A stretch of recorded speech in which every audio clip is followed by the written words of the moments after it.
Today's moment in Black history is all about Matthew Henson. Matthew Henson was born in 1866, right after the end of the Civil War.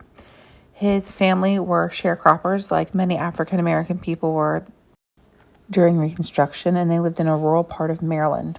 Unfortunately, the area was a hotbed for KKK activity, and so his parents really felt like they had no choice but to sell what investment they had and move to a larger city where the family would be safer.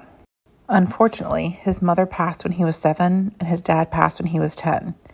As an orphan, he went to go live with his uncle who lived in Washington, D.C. His uncle was able to pay for him to go to school for a few years, but unfortunately, he passed away not long after. At the age of 12, Matthew had to pretty much figure out how to survive in the world. He decided he wanted to see what else was out there. So he decided to walk from Washington, D.C. to Baltimore in order to get a job working on a ship. He found a job as a cabin boy on a merchant ship that traveled around the eastern part of the world. And the captain really took a liking to him. He saw that he was kind of special, like he had a lot of gumption and he was willing to take big risks. And so he kind of saw a lot of himself in him. He taught him how to read and write, and he taught him a lot of practices of business. When Matthew was in his 20s, the captain got him a job working in a furrier shop. He had some connections from people he knew from selling furs in different ports and different places around the world. While working there, he met a guy named Commander Robert E. Peary from the Navy. Peary was impressed with all the experience that Matthew already had, and so he invited him to come with him on several scouting missions around the world. And Matthew said, cool, that'd be great. Sure, why not? He started out as an assistant as they were surveying Nicaragua, but he was honestly so quick at picking up literally everything Peary threw at him that he very quickly became his right-hand man. After Nicaragua, Peary had his sights set on the Arctic. Peary wanted to reach the North Pole. That was his whole goal, and Matthew Henson was the one who made it happen. Henson was willing to work hard to accomplish whatever needed to be done in whatever capacity that meant. In order to traverse the Arctic, they needed to learn how to drive sled dogs.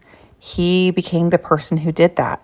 He worked with the native people of the Arctic, the Inuit, and he was the only person in the entire expedition who actually learned their language and to speak in the native tongue of people who they were counting on being their guides.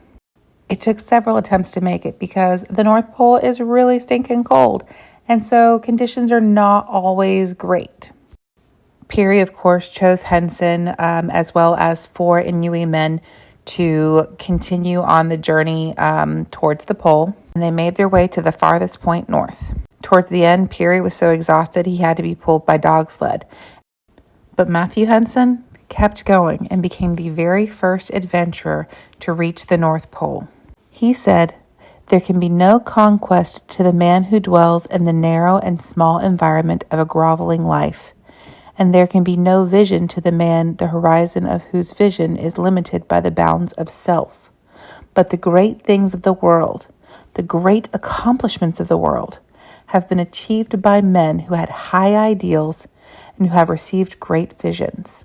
The path is not easy.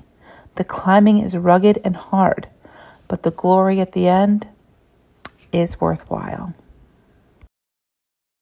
When they returned, Admiral Peary was received as a hero, and Henson was appreciated, but his accomplishment was largely ignored, even though the expedition would have been a failure without him, and he was the first person to reach the pole.